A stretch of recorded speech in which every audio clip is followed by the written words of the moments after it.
आइए सुनते हैं जीवन को सफलता का मार्गदर्शन देने वाली एक श्रेष्ठ कहानी। 16 साल के संदीप ने अपने पिताजी से कहा, पिताजी मैं फुटबॉलर के रूप में अपना करियर बनाना चाहता हूँ, मैं फुटबॉल बहुत अच्छा खेलता हूँ। पिताजी ने कहा, ये बहुत खुशी की बात है, तू अच्छे से खेल, मैं तेरे साथ हूँ। अगले दिन संदीप ने पिताजी से कहा, पिताजी आज मैंने 5 गोल किए और मेरी टीम सबसे आगे रही। फिर अगले दिन संदीप ने कहा, पिताजी आज मैंने पूरी टीम को जिता दिया। इस तरह रोज वो अपने कारनामे पिताजी को सुनाता।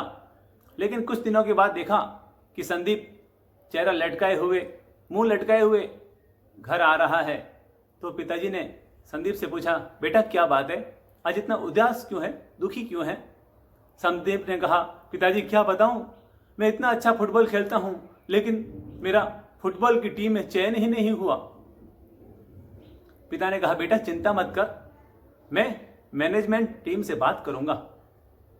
2 दिन के बाद पिताजी फुटबॉल के मैदान में गए और उन्होंने अपने बच्चे को खेलते हुए देखा तो उन्हें समझ में आया कि संदीप अपने से छोटे बच्चों के साथ खेल रहा है और उन्हें हरा हरा कर खुश हो रहा है।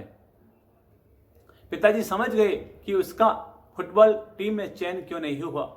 अगले दिन पिता ने संदीप को अपने पास बुलाया और कहा, बेटा जीवन में याद रखना, खेलने के 2 तरीके होते हैं, एक अपने छोटे बच्चों के साथ खेलना और दूसरा बड़े व शक्तिशाली बच्चों के साथ खेलना।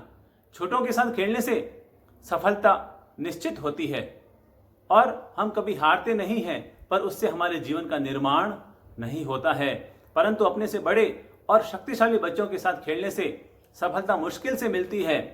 हमारी एबिलिटी की पहचान होती है, हम कितने योग्य हैं इससे पता चलता है और हम हारते भी हैं, लेकिन उससे हमारी काबिलियत बढ़ती है और उससे मिली हुई सफलता ही हमारे फ्यूचर को और हमारे नेचर को अच्छा बनाती है, उत्तम बनाती है, श्रेष्ठ बनाती है। इसलिए बेटा अगर हो सके तुम अपने जीवन में आगे बढ़ना चाहते हो तो सेफ जोन से बाहर निकलो और फ्रंटियर जोन पर काम करना शुरू करो। पिता की सीख पाकर के संदीप ने यह संकल्प लिया कि आज के बाद मैं अपने आप को श्रेष्ठ बनाऊंगा और बड़े बच्चों के साथ खेलकर अपने आप को साबित करके दिखाऊंगा। और कहते हैं एक दिन ऐसा आया जब संदीप अपने ही स्कूल की फुटबॉल टीम का कप्तान बनने में सफल हो गया। ये कहानी हमें सिखाती है कि हम अपने बच्चों को संघर्ष करना सिखाएं, उन्हें कहें कि बेटा संघर्ष से कभी मत घबराना, जीवन में आगे बढ़ने के लिए संघर्ष करना बहुत जरूरी है, क्योंकि संघर्ष में से ही हर्ष का एक दिन जन्म होता है। याद रखें, शरीर का निर्माण तो आंवले के च्यवनप्राश खाने से होता है। आंवले का च्यवनप्राश खाने से शरीर का निर्माण होता है, पर जीवन का निर्माण तो संघर्ष के च्यवनप्राश खाने से ही होता है।